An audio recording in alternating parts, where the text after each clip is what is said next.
I appreciate that some people are fascinated by weird fly-by-night internet companies offering you the reputation scores of your neighbors, but this gets really intrusive when you start prying into people's pasts. So for the millionth time, can you please stop pointing out that in the 1970s I was profiled in teen heartthrob magazine Tiger Beat?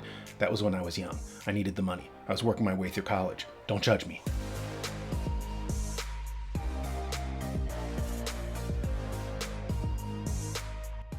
This is the third installment in the series called Kicking Away the Ladder.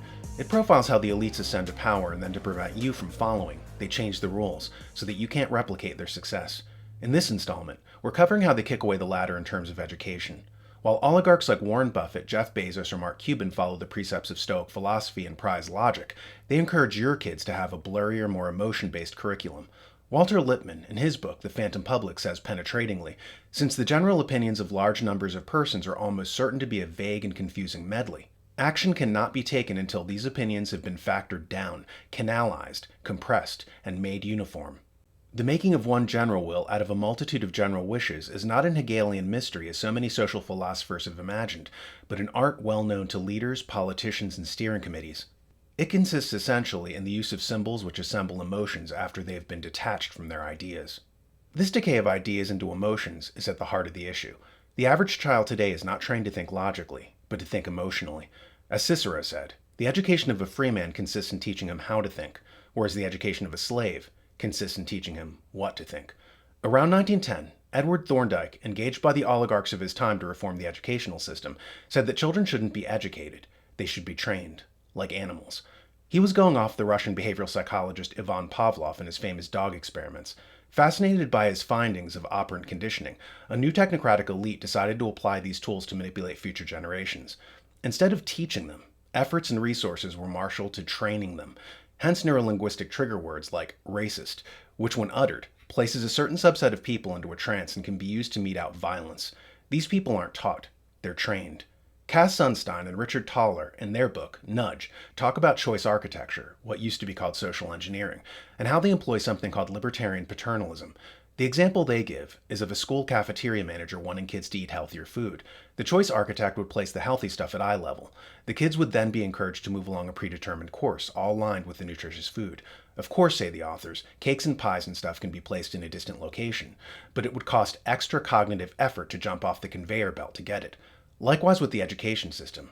They strategically lay out things they want you to think, and of course you can always get the more substantive books yourself, but this requires you to jump off the conveyor belt, which costs extra cognitive effort. So only the smartest take the effort. The whole public school system has kind of decayed into a sort of annoying autocorrect program. You try to type one thing, and the algorithm attempts to correct you, almost always botching your sentence. The school, the media, the political system, they're all set on autocorrect. If you almost have an original thought, the programming will swoop in to shepherd you back to the conveyor belt. Pronouns are the latest autocorrect. Notice how leftists always correct you. Even if you pointed out to them that they only have these convictions because of training, they wouldn't be able to break the conditioning. It's incredibly hard to argue someone out of something that they weren't argued into.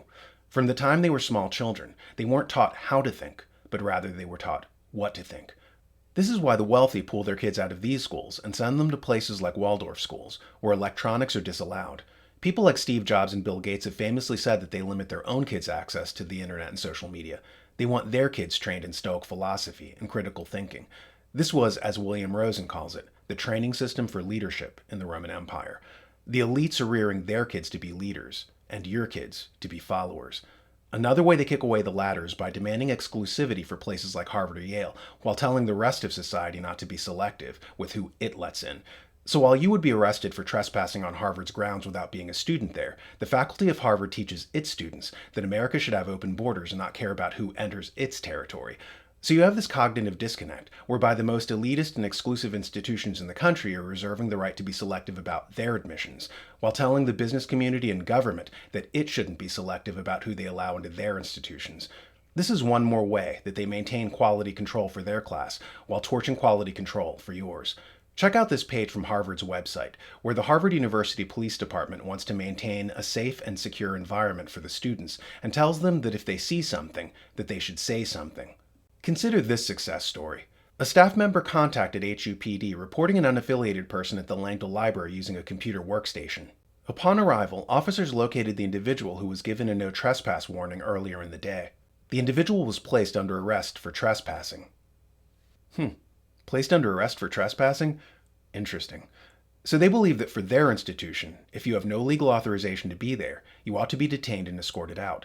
For the safety of their students, no less. Interesting how your children have no right to safety and security, but theirs do. How people in your communities illegally shouldn't be detained and escorted out. But for the children of the upper classes, well, of course, the rules are different. They're the heirs of the oligarchy, and you're just serfs. Yet another way that they kick away the ladder. Before you is a moral puzzle. If you push this button, something advantageous will happen for you. But be warned, if you do, a pompous elitist who you do not know and who you will never meet will be heckled mercilessly. The choice is yours. Choose wisely.